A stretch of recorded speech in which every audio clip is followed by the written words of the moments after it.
বাংলাদেশ ক্রিকেটের বড় তারকা সাকিব আল হাসানের জাতীয় দলে ফেরা নিয়ে আবারও শুরু হয়েছে আলোচনা। সম্প্রতি বাংলাদেশ ও পাকিস্তানের ওয়ানডে সিরিজকে ঘিরে গুঞ্জন উঠেছিল এই সিরিজ দিয়ে হয়তো জাতীয় দলে ফিরবেন সাকিব, কিন্তু শেষ পর্যন্ত তা আর হয়নি।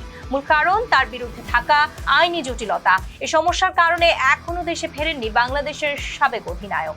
এদিকে বাংলাদেশ পাকিস্তান সিরিজও এখন শেষ পর্যায়ে, তাই প্রশ্ন উঠছে সাকিব কবে ফিরবেন, কোন সিরিজ দিয়ে আবার জাতীয় দলের জার্সি গায়ে তুলবেন তিনি? এই প্রশ্নের স্পষ্ট উত্তর এখনো নেই। তবে সম্প্রতি একটি পডকাস্ট অনুষ্ঠানে এ বিষয়ে কথা বলেছেন সাকিব নিজেই।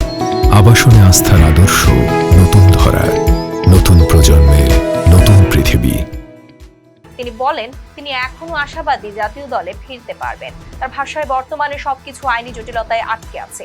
এই সমস্যাগুলো সমাধানের চেষ্টা চলছে বলেও জানান তিনি। সাকিব বলেন, বাংলাদেশ ক্রিকেট বোর্ড অর্থাৎ বিসিবি এখন পর্যন্ত বিষয়টি নিয়ে আন্তরিক। তবে তার মতে যদি বিসিবির পক্ষ থেকে আরো একটু বেশি উদ্যোগ নেওয়া হয় তাহলে সমস্যার সমাধান আরো দ্রুত হতে পারে। আইনি বিষয় হওয়ায় সমস্যাটির সমাধান হতে কত সময় লাগবে তা নিয়েও অনিশ্চয়তার কথা বলেন সাকিব। তিনি জানান, এ ধরনের অভিজ্ঞতা তার আগে কখনো হয়নি, তাই এই প্রক্রিয়ায় ঠিক কত সময় লাগতে পারে তা বোঝাও তার জন্য কঠিন।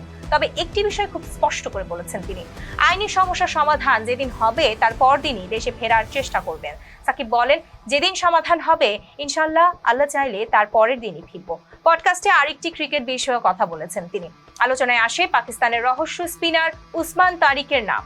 তার বোলিং অ্যাকশন নিয়ে মতামত দেন সাকিব। তিনি জানান, উসমান তারিকের বিপক্ষে আগেও খেলেছেন তিনি, বিশেষ করে ক্যারিবিয়ান প্রিমিয়ার লিগে অর্থাৎ সিপিএল এ। সাকিবের মতে এই ধরনের বোলারের অ্যাকশনের সঙ্গে প্রথমে মানিয়ে নেওয়া খুব কঠিন, বিশেষ করে যারা প্রথমবার খেলেন তাদের জন্য এটা আরো কঠিন হয়ে যায়। তবে কিছুটা সময় খেললে ধীরে ধীরে মানিয়ে নেওয়া সম্ভব। সাকিব বলেন, ক্রিকেটে মাঝে মাঝে এমন রহস্যময় বোলার দেখা যায়। উদাহরণ হিসেবে তিনি উল্লেখ করেন অজন্তা মেন্ডিসের নাম। এছাড়াও মুম্বাইয়ের মুরালি ধরনের মতো ব্যতিক্রমী বোলারদের কথাও বলেন। আবাসনে আস্থার আদর্শ, নতুন ধরা, নতুন প্রজন্মের